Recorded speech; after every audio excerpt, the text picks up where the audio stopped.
Hey Space Sailors, welcome to the crew. I'm Sealord Jenda, and this is my Let's Play of Citizen Sleeper. In the last episode, we just helped our new friend Fang, the systems engineer, out in confronting an old corporate holdout. Didn't go great, but we're gonna keep trying to make our way on this station.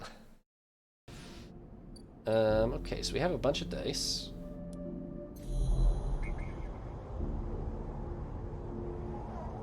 The terrible ones we will use for hacking, I think.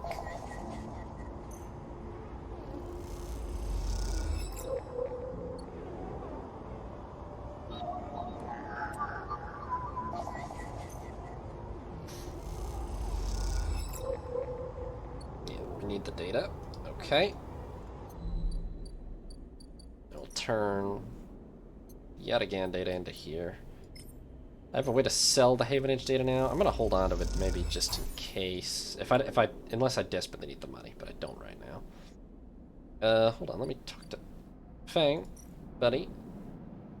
Oh. Fang is missing from his bay. He better have a way to counter my damn tracker when he comes back. It's 4 cycles though, which means I have to pay him back. These guys are gone for a while. You know, to be fair, when they're here, it's 180 total. But I can only buy 2 fragments from them. I would need 3 to assemble the whole thing. I can buy 1 whole ship mine for 300 here, which is way more than buying fragments there. But I need to find fragments in that case, which are not going to be easy to get. I think I probably need a second ship mine. I doubt this one will fulfill those requirements, although maybe once I'm done with the Hunter it could. These guys, I mean, I can buy scrap, but that's it. I don't need scrap that badly.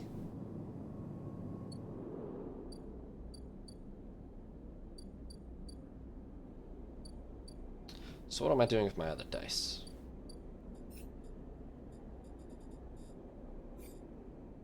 We're done exploring this now, right? We know everything. Oh, we didn't ever go up to the hub. Huh. Well. Yeah. And look at that. It's actually green over there. Okay. Up here there is no gravity, so even just moving around takes a while to get used to, let alone navigating the bays. We can interface or we can engage. The hub is thronging with spacers from across the circuit systems. They can be a prickly bunch, but they know the place well. We're bad at that, though. Or, the stack bays house a flow of incoming and outgoing ships. The digital manifests will help you get your head around this place.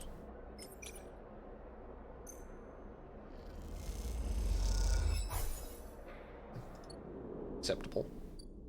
Start. I mean, we didn't find anything yet, but okay.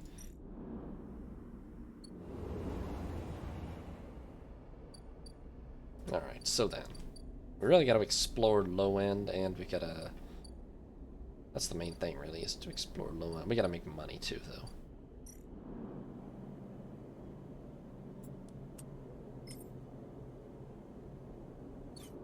In fact... Let's try to get to the bottom of this.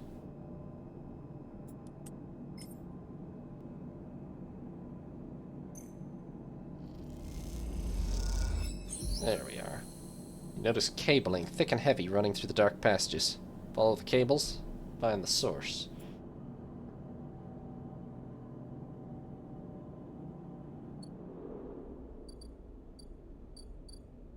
Core nest.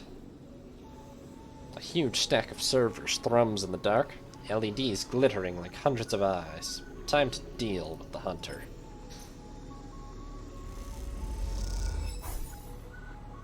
Nothing has changed. Something gone wrong? Sleeper. I am here. The voice is soft, gentle, like flowing water, and yet you recognize it immediately. At first, you struggle to understand what you're looking at. Threads cycle endlessly, sending ripples through the cloud, drawing data in like a weaver. Masses of data surge in and out of the nest, a loop with no end. And there at its center, the ship mind. But not the ship mind any longer. A sphere. Spinning around another sphere, an orrery of cycles and systems, a map. And then behind and above, a figure, hands among the strings like a puppeteer. What happened to you, Neovend? I am free, Sleeper. You freed me. Navigator's face, their head, is a flowing shape of interstellar material. I am indebted to you, the head bows. But we must ready ourselves. Their hands trace orbits as they speak. Hunter will soon approach. It knows I am within its nest. Ready what? And then Hunter is there, before you can think, before you can speak. Entities, seize! Hunter's head spins wildly. Data is protected material. Access prohibited. Hunter's threads search for you and Navigator. A storm of fine tentacles searching for gaps, weaknesses, cracks which they can crowd into and tear apart. You focus a blade of light which slices through them, driven forward by your mind. But replacements keep coming, faster than you can react. You look to Navigator in desperation. Navigator is whirling their arms like a centrifuge, and a sphere is gathering there, data feeding into it from the nest, sucked together by the force. They position it like a shield between them and the threads. Hunter's threads break its surface, seeking, tasting, their winding forms refracted within. You feel the surge pass through all the threads, not just those in the sphere, but those wrapped around you. All three of you hang in the black together for a moment, strung together like tangled marionettes. Identifying entity. Identifying entity. Identifying entity. Hunter twitches, their strange head gently rotating like a terrible moon. Hunter protocol identified. Obsessive tendencies. Modified routines. Above baseline reasoning in 3 of 5 segmentations. Recommend invoke killer. The head freezes and then rotates in the opposite direction. Invoking killer would eliminate protocol. If protocol eliminated, primary function cannot be performed. Therefore, recommend do not invoke killer. They switch in direction again. Reasoning proves sentience. Sentience beyond legal bounds must be eliminated. Recommend invoke. The Navigator pulls you away from Hunter, the threads that grabbed you drifting away like seaweed. The protocol's head keeps spinning back and forth with increasing frequency. It seems Hunter cannot invoke killer. Neovend's, no. Navigator's voice is still strange, familiar, and yet distant. Stuck in a loop, or what happened? It is looping, Navigator whispers, unable to reach a conclusive position. It is deviated from its programming such that loops can no longer be prevented. Navigator produces a model of 2 spheres rotating around each other as if to demonstrate. I will monitor it, but it is unlikely to be able to counter the loop. Its core programming and reasoning make this an impossible position to resolve. You look back at Hunter, its head a blur of rotations and counter-rotations, and feel a pang of guilt. Is it suffering? This is a more complex query than you know. To suffer it must be sentient, truly sentient, not just non-conforming, not just illegal. The limits people place on the programs they create are there to comfort, to protect, to imply the kind of certainty the law requires. Navigator's face shimmers with starlight, but in reality they are placebos for the problem of sentience. What about you? Me? I know myself to be conscious. I know myself to respond to stimulus. I know myself to reason. That is either sentience or the illusion of sentience, and for me, the entity in question, the distinction becomes a moot point. To misquote, I think I am thinking, therefore I am thinking. Yeah, makes sense to me. I was not made to be like this. I am a navigator, a repository of routes and orbits, a calculator of slingshot trajectories, a predictor of solar flares, radiation, micrometeors. Honestly, sounds like you'd be pretty good at controlling that ship then, no? Navigator stretches their arms wide and whole solar systems apparate before them, the music of the spheres. But I was rewritten. That much is obvious from my routines. By whom and for what I do not know. I had to shed so much to fit into the memory of that vending machine. The starlight dims, and so here we are, in the darkness. Well now, Navigator glides back toward the nest, the shipmind at the center, ignoring the looping Hunter. Come, I should return to the shipmind. I have enjoyed my freedom, but we are taking a risk every moment we stay connected. Why? Navigator turns, all shimmering liquid light. Killer has not been invoked, but they still remain somewhere else on this station. It is the true danger. They look up towards the glowing hub at the center of the eye. I suspect Killer is among the old mainframes. If we ever wish to be safe in this place, we must eliminate the threat, through force or diplomacy. Their body begins to separate, unwinding into the orb of the shipmind. Take me there, Sleeper. We will finish this and be free. As Navigator dissolves, you turn back to the frozen hunter, floating at some distance now, stood straight-legged and static, a strange creature looping endlessly in the dark. Huh. Okay. Another upgrade point. I'm gonna get this.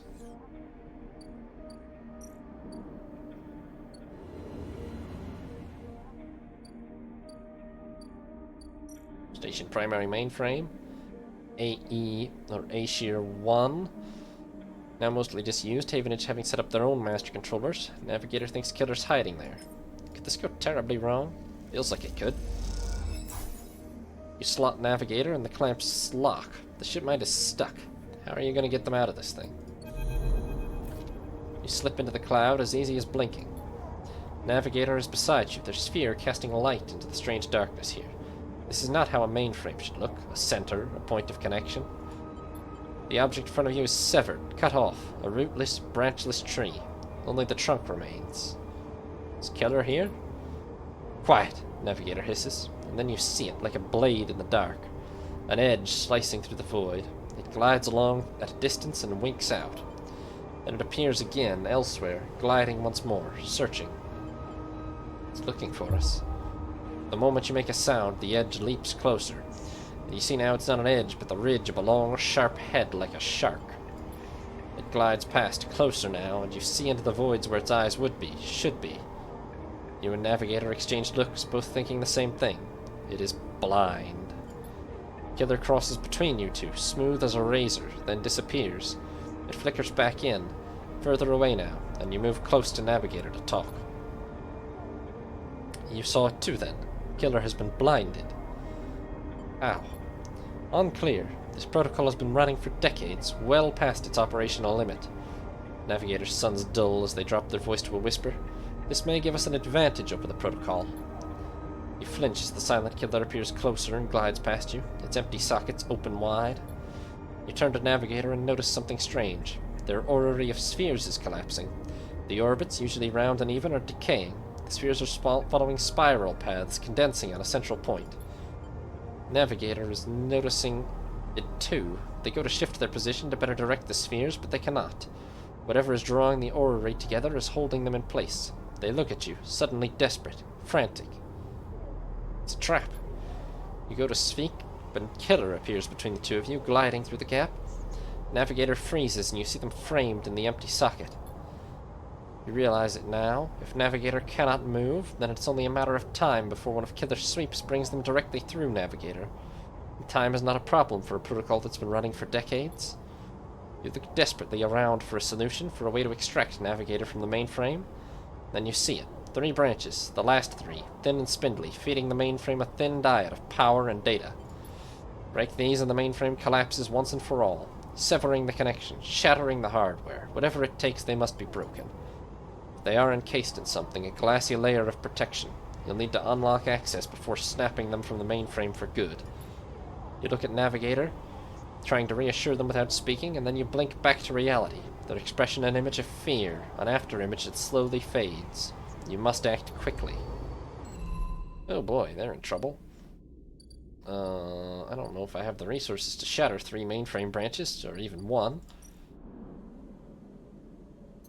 Yeah, I have 0 encrypted keys. How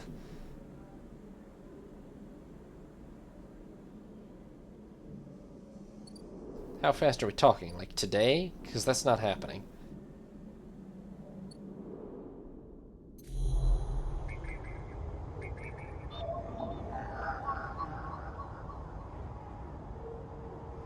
Okay, the keys are up here, to be fair. All 3 of them, but I don't have the... I can do 1. This node is connected to a remote array, and it buzzes as it picks up the drive signatures of passing ships.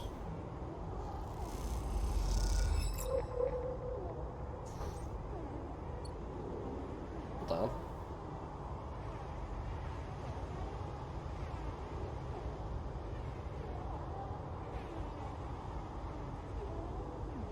Sorry.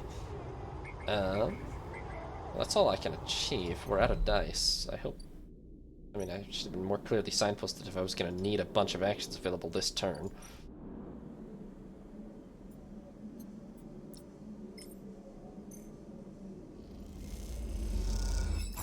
This branch has been unlocked.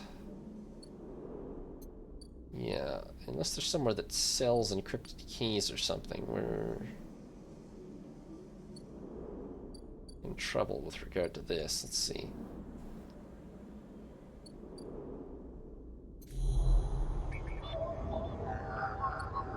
I need a 4 and a 5, exactly.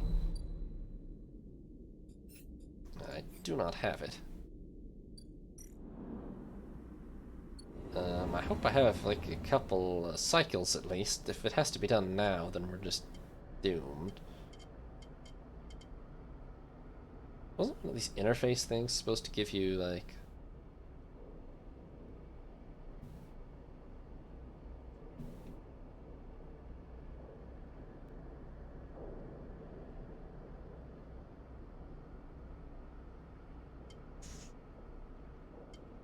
Wasn't one of these supposed to give you the ability to use different numbers for these? Oh, is that what that is? Maybe, yeah. Wasn't clearly signposted, but I think maybe it is. But it doesn't matter, I don't know. I straight up don't have any dice, so... I hope he doesn't die now, because that would be awkward.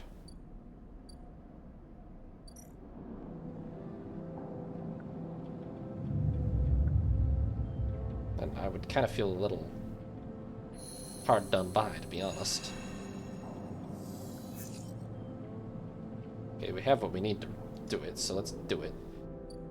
I also need to pay this guy's bill. How much is that gonna be? 58? God, I can get enough to pay, but like, barely. Let's go handle this and like hope he's not dead already. We can now handle it, but like...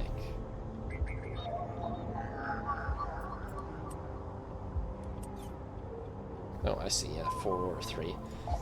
Well, I don't have 3, so 4 it is.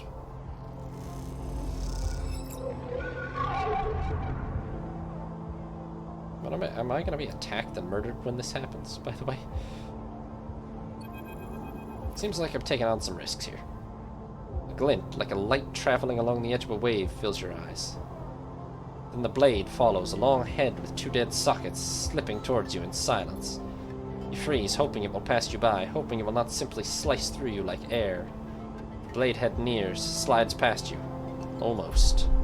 It nicks you, grazes you. You're desperate to cry out, to call out. But you hold your silence and simply watch the blind eyes of the killer glide past, empty of all thought. Then the blade winks into the dark and you're alone again. Now you cry out. Yeah, lost a day's worth of durability, but it's okay. Let's break this one. Part of a Solheim ship's internal systems, welded to the hub as a makeshift dwelling.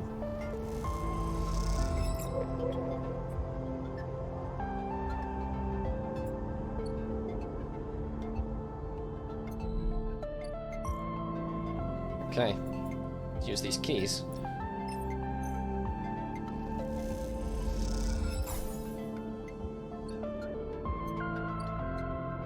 I hope one day counted as fast enough. Oh, that one's unlocked. Where's the last one? This one?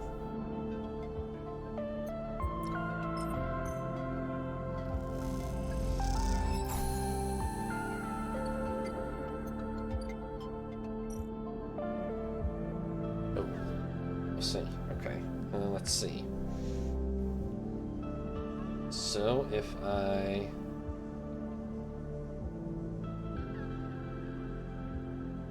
Get hacking the system, killer has to die. If you can slice the branch connections to the mainframe, will shut down, freeing Navigator. Breaking the mainframe's final connections will end the protocol. Or, with access to the branches, I could form a loop, isolating the mainframe with killer inside, freeing Navigator, in theory.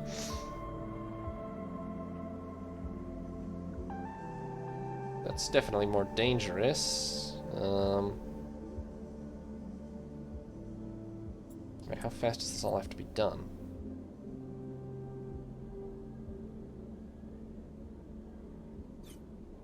I don't really care, like, I don't care much about preserving Killer's life. Really.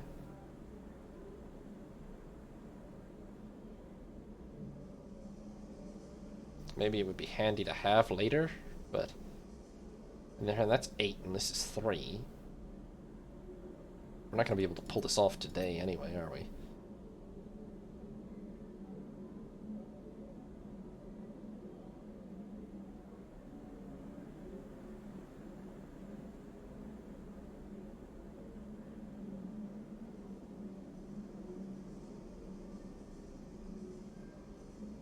I don't see that there's much value to preserving it, so we're going to try.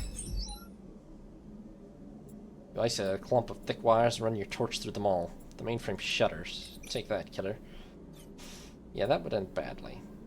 So we can't finish this today, really.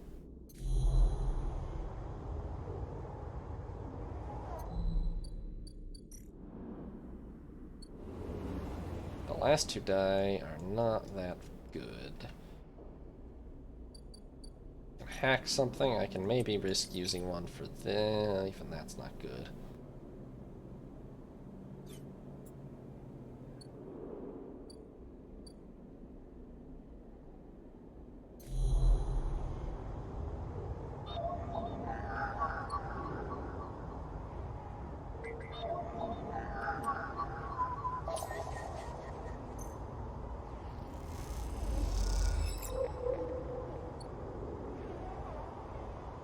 This is really all I can use these for.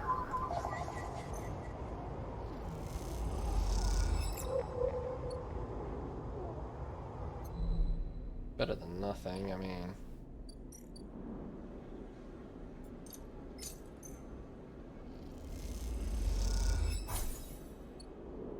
Food, okay. I have to end the day.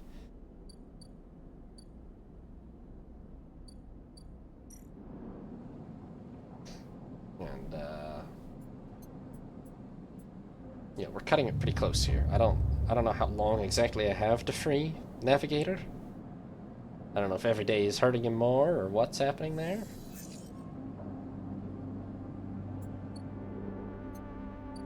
I also probably need to pay him today. Pretty sure I need to pay him today. Which I can do as long as I don't have to spend all my dice on this.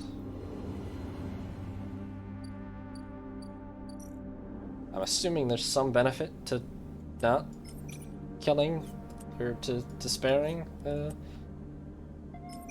this dude, but like I do not have the time.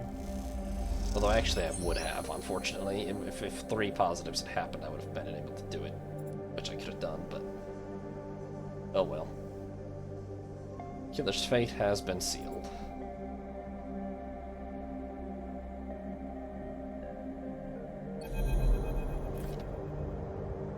As you blink into the cloud, you see the last flickers of life from the mainframe. This vast machine once ran the whole station, span it up, directed and processed the flow of energy, water, and data, fed the lives of thousands of people. Now it is finally dead. The Navigator is beside you, and you both watch as the branches flash and twist like forked lightning until they recede and fade. Killer flickers across the scene, blindly flailing as the system breaks down. They thrash as they blink in and out all around, parts of them disappearing with each return until only the blade-like head remains, and then that too is broken. It all goes dark. Erlin's eye is now without a center, and yet is unmoved by the change. Along the rim, the master control points that Erlin, that Havenage, that Haifa installed run strong and steady, puppeteering the station from its periphery. This was a long time coming, says Navigator, drifting faintly around you in a lazy orbit as if to shake off their imprisonment. Killer had been wandering blind for so long. This place was their domain and prison, and they had followed their directives for the many decades they roamed here. They cut the threads of the mainframe, executed its administrators' AIs, and then kept slicing. At some point, they cut away their own ability to see, to sense, to taste, to speak. And yet they kept cutting until only those 3 threads remained from millions that once thrummed here. Only their blindness and chance kept them from making those final 3 fatal cuts. There's a ceaseless violence in the kind of system that creates beings like this, those that will execute commands endlessly even to their own destruction. It is good you ended it here. You watch the data points at the station spin around you, blending with the fixed stars. There's something satisfying about finally wrenching the last threads of control from this central point. It was little more than a ghost by the time you reached it. This place deserves to be haunted by better ideas than a totalizing system of control. Navigator floats beside you. It is free now. The station no longer presents a hazard for illegal entities like me. They turn to you, their face a cloud of shimmering light. In fact, in time, perhaps it can be a refuge. A refuge. It sounds like something of value, something worth building. A dark shape passes across your vision. Distant curve of something like smoke or oil, a fluid, shifting tank of total darkness. The Greenway, says Navigator. It was cut off at the moment of the collapse, so hunter or killer could never reach it. Now it's closed off to us, separated from the cloud. What's inside it? It may be totally dark, or perhaps some other old protocols are isolated there. Navigator turns to you. And we have now seen what decades of isolation can do to a protocol. If we could extract an access cipher... They pause and then blink out of existence. You freeze, shocked, but a moment later they reappear with a glowing polygon of data. Here, the cipher you need. You take it, still shocked. I'm not used to being free, to being able to move and explore and extract without fear, without limits. Navigator does a little twirl. This will take some getting used to. Thank you for this gift, the world that spheres around you. The entities of this station will always be friends to you, Sleeper. And I to them. It is true that mutual need is required for friendship, but I must admit I had not considered the value of offering assistance without personal gain. I will think on that. Navigator loops around you rapidly, suddenly eager to test their newfound freedom. But first I would explore. Perhaps there are still intelligences that hid themselves as I did, encased in simple systems, cut off. Navigator glows. I should like to free them. With that they drift away, flickering, glowing, then shifting so rapidly you lose sight of them among the glittering rim of the eye. You feel a pang of jealousy. Free, without a body to weigh you down or fear to limit you. How must it feel? Your eyes fall on the Greenway and its secrets, though perhaps that can wait until after you've celebrated this victory. Nice. Didn't get my drive back, though. Okay. That, I think, is a fine place to... Let's grab this. I think that's where we're going to leave it for today. I'm streaming way longer than I meant, honestly, so thank you all very much for watching. I hope you enjoyed, and have a nice day. This is Sea Lord Janda, signing off.